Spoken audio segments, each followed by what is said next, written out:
Welcome back to Pathfinder. I'm Chris. I want to take you into a specific room today. You know the one. It's the glass-walled conference room, or perhaps the Zoom call where the cameras are off and the screen share is on. You're leading the project. You own the P&L. But suddenly, the conversation shifts.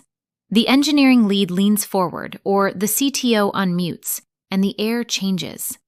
Acronyms start flying like shrapnel. API endpoints, latency issues, tech debt, refactoring. And in that moment, despite your title, despite your expertise in the market, you feel the wall go up. You feel your authority shrinking in real time. This isn't just a feeling, it's a structural mechanism. It's a phenomenon I call the black box. We are often told that to lead in tech, we need to learn to code. I'm here to tell you that is a fallacy designed to keep you busy while others make decisions. You don't need to be the mason to be the architect. Today, we are going to look at the Socio-Linguistics of STEM, not to learn how to write Python, but to learn how to dismantle the gatekeeping that happens through jargon. We are going to build a logic-to-value dictionary that turns their technical roadblocks into your strategic leverage. Let's start with the friction. It's that visceral tightening in your chest when a technical stakeholder says, "It's not that simple," but refuses to explain why in plain English. This is the gray zone. It feels like a personal deficit, like you haven't done your homework. But if we look at the architecture of this interaction, it's rarely about your intelligence. It's about power dynamics. In many organizations, technical jargon serves as a moat.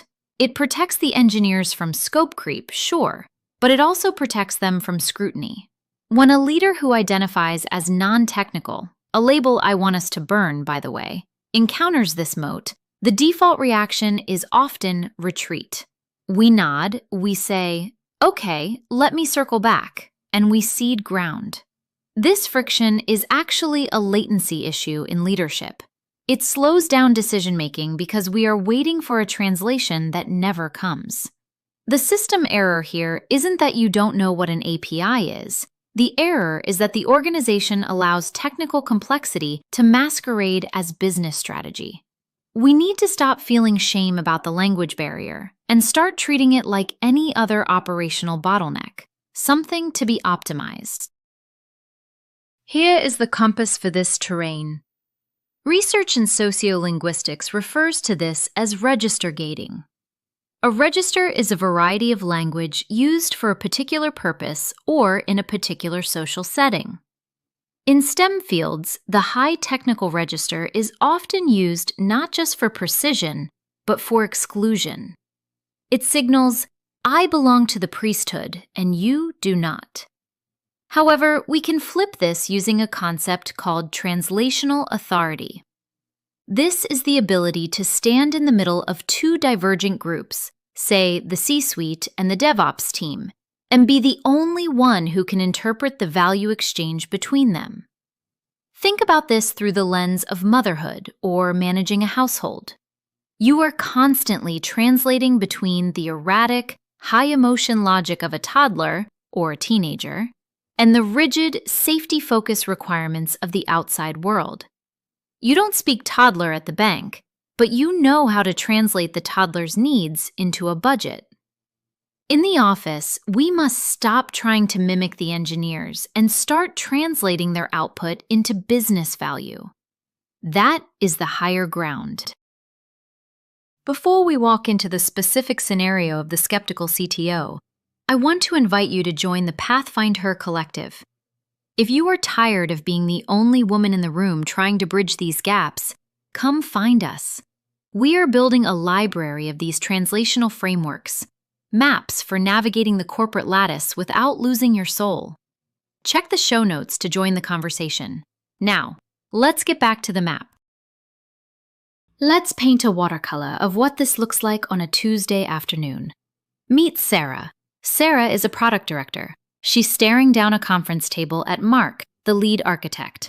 Sarah has brought a UX requirement that is vital for retention. Users are dropping off at the sign-up page because it's too clunky. She presents the data. We're losing 20% of conversions here. We need to simplify the form. Mark crosses his arms. He looks exhausted. We can't do that in this sprint. The back end is spaghetti code. We need to refactor the legacy database before we touch the UI, or we'll introduce massive regression risks. Sarah freezes. She hears no. She hears it's too hard. She feels the heat rising in her neck. She thinks, I'm asking for a text box, not a moon landing. She tries to push, but the business needs this. Mark rolls his eyes. You don't understand the debt we're carrying. The meeting ends. Sarah leaves feeling defeated and non-technical. Mark leaves feeling besieged and misunderstood. The friction here isn't the code. It's that Sarah is speaking revenue and Mark is speaking risk. They are trading in different currencies without an exchange rate. So, how do we fix this? We don't fix it by Sarah learning to refactor databases. We fix it by changing the inquiry. Here is your protocol. The logic to value dictionary.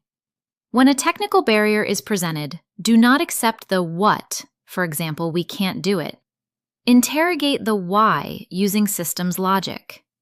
If they say, that's technical debt, then you ask, help me quantify the interest rate on that debt.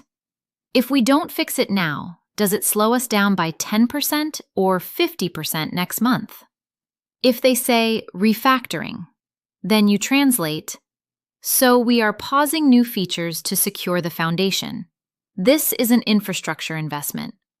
What is the ROI on that investment in terms of future speed? By changing the language from can we do this to what is the cost of not doing this, you move the conversation from their turf, code, to your turf, economics. You validate their struggle, the messy code, but you demand a business rationale for the timeline. This is how you reclaim authority. Let's zoom out and look at the emotional toll of this.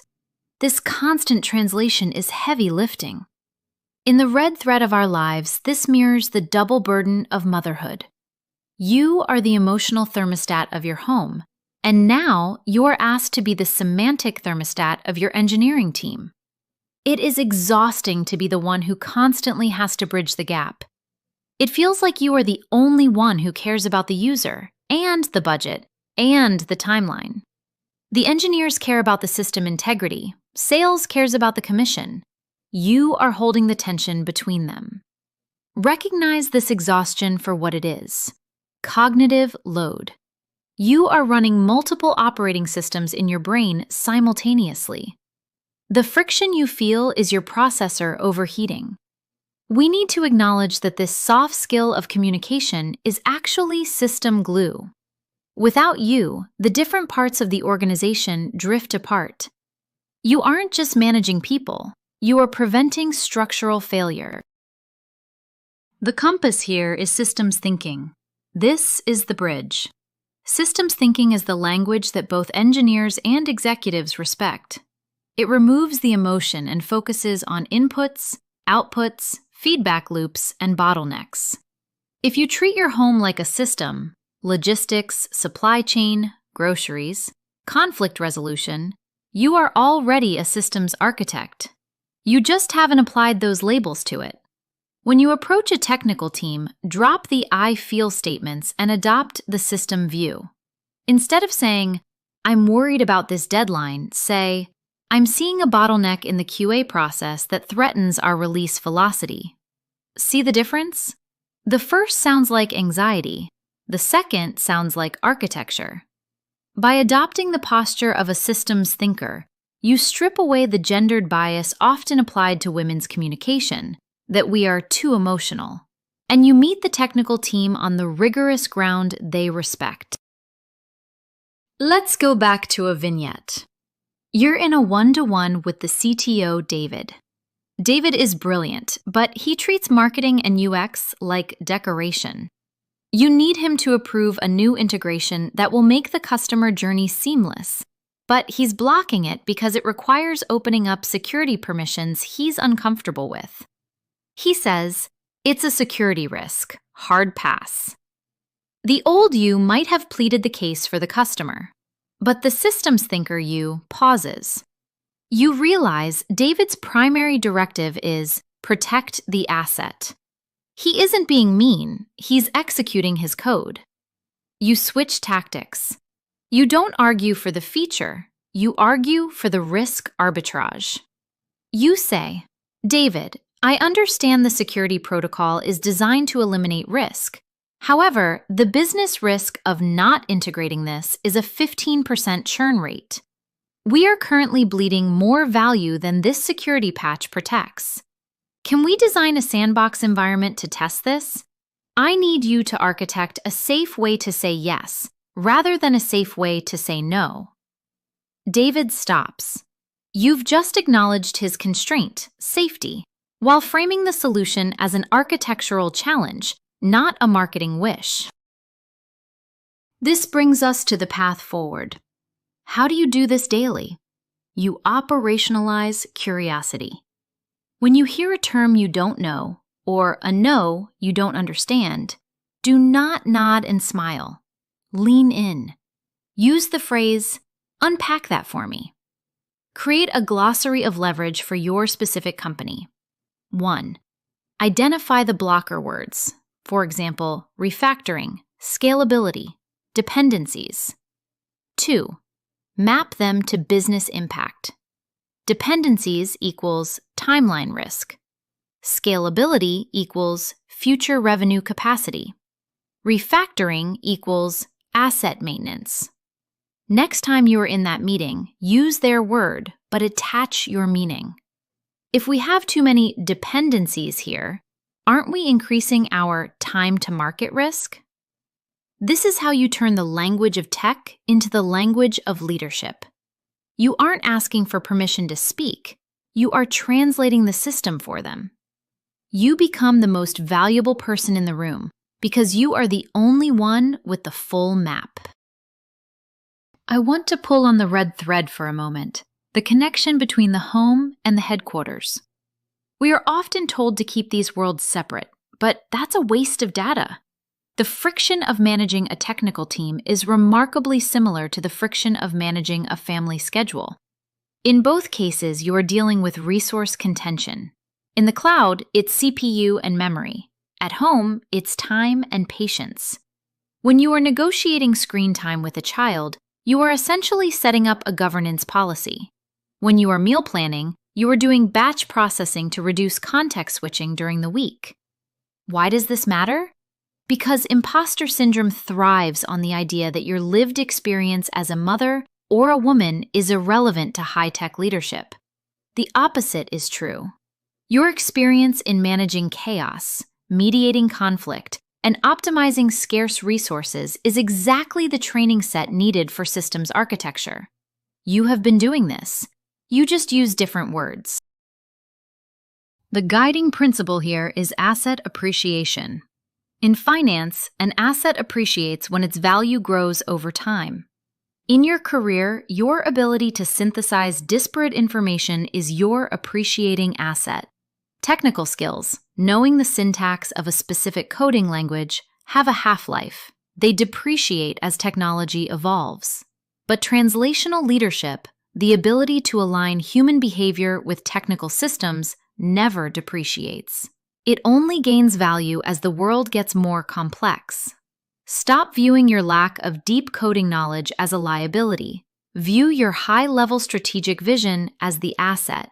You are the operating system that allows the applications, the engineers, the marketers, the sales team to run. Without the OS, the apps are just code sitting on a drive. You provide the environment for execution. One final vignette. It's deployment night. The team is launching a major update.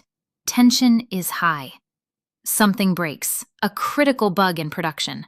The engineers are frantic, typing furiously, speaking in shorthand. The CEO is calling you, asking for an ETA. The room is chaotic. This is the moment where soft skills become hard leverage. You don't try to fix the bug. You fix the environment. You step in.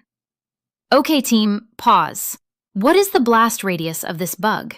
Is it all users or just 1%? Just 1%, an engineer replies. Okay, roll back the update for the 99%. Isolate the 1%. We are not fixing it live. We are stabilizing the system first.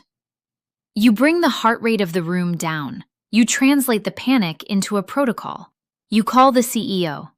We have a localized failure. We have contained it. Impact is minimal. Team is diagnosing root cause now. Update in 60 minutes. You just acted as the system stabilizer. You didn't write a line of code, but you saved the launch. That is the language of tech leadership. We've covered a lot of terrain today.